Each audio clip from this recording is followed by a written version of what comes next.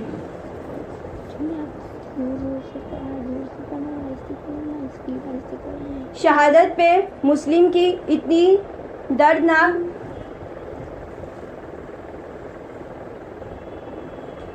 شہادت ہوئی کہ آپ زاروں قطع رونے لگے۔ آپ کے ننھے شہزادوں کے پاس گئے اور آپ زاروں قطع رونے لگے اور یہ جستجو میں لگ گئے کہ میں کیسے بھی کر کے میں یہ بچوں کو مدینہ پہنچا دوں۔ آپ صرف یہی کوشش میں تھے کہ کیسے بھی کر کے انہیں مدینہ پہنچا دوں، کیونکہ کوفے میں بچے محفوظ نہیں تھے اور آپ زاروں قطع رونے لگتے ہیں۔ آدھی رات ہوتی ہے، بچے نیند میں تھے لیٹے ہوئے، تو آپ یہ اور رونے لگے اور پتہ لگانے میں جٹ گئے کہ کوئی مدینے کے لیے جا رہا ہے تو میں ان کے حوالے کر دوں۔ جب پتہ کر آئے تو پتہ چلا ایک قافلہ رات ہی میں جانے والا تھا۔ آپ بچوں کے پاس آئے اور ان کو اٹھانے لگے۔ ان کا اٹھاتے اٹھاتے آپ کو ان کے بابا کی شہادت یاد آ گئی کہ یہ بچے یتیم ہو گئے۔ یتیم بچوں پہ شفقت کیا کرو۔ آپ یہ یتیم بچوں کو اٹھایا اور زاروں قطع سے رونے لگے۔ بچے اٹھ کے کہنے لگے، کیا بات ہے بابا جان، آپ اتنا کیوں رو رہے ہیں؟ یہ اہل بیت کے بچے ہیں، جب کس کو غمگین دیکھتے ہیں تو پوچھتے ہیں پریشانی کیا ہے۔ کتنا بھی بڑا ہو ان کا غم، جب کہ ان کے پاپا سے کتنے دنوں سے ملاقات نہیں ہوئی، بچے یتیم ہیں، پھر بھی ان سے پوچھنے لگے کیا پریشانی ہے، بتائیے، ہم سے ہو سکے تو ہم آپ کی پریشانی دور کریں گے۔ بتائیے بابا جان کیا بات ہے۔ بچوں کے ہاتھ پیر دھلایا تاکہ نیند کی شدت کم ہو جائے۔ دھلانے کے بعد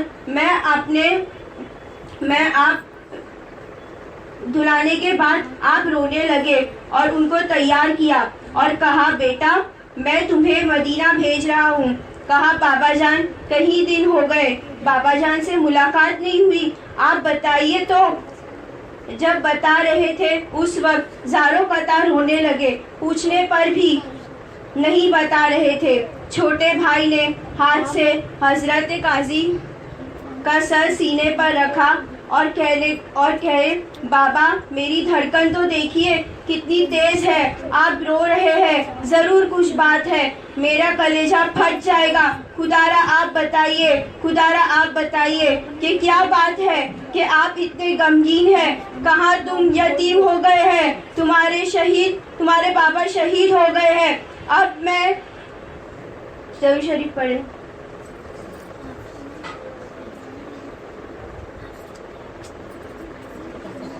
اب میں سوچ رہا ہوں کہ جلد سے جلد تم کو مدینہ بھیج دوں۔ بچوں تمہارے پیچھے ابن زید لگا ہے، وہ تم کو شہید کرنا چاہتا ہے۔ میرے لال ابن رسول ہو تم، رسول اللہ کی اولاد ہو، میں نہیں چاہتا میں تم کو ابن زید کے حوالے کروں، میں چاہتا ہوں تمہیں جلد سے جلد مدینہ پہنچا دوں۔ بچے خاموش تھے، یتیم کا جھٹکا ابھی لگتا، بچے بڑے خاموش تھے۔ آپ اپنے بیٹے کے ہاتھ میں ہاتھ دیے اور کہا دونوں کو بھیجو اور قافلہ رات ہی میں نکلنے والا ہے، آپ انہیں جلدی سے پہنچا دو۔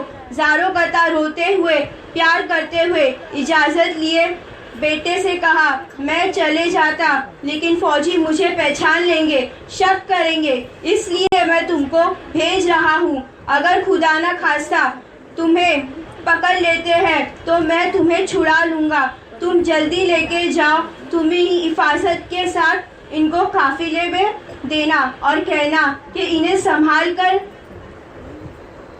حوالے کر دے، اللہ کے سپرد اور مدینہ والے کے حوالے کر کے۔ قاضی شورے کا لڑکا بڑا تھا، یہ دونوں چھوٹے چھوٹے معصوم بچے ہیں۔ کہنے لگے بابا بتائیے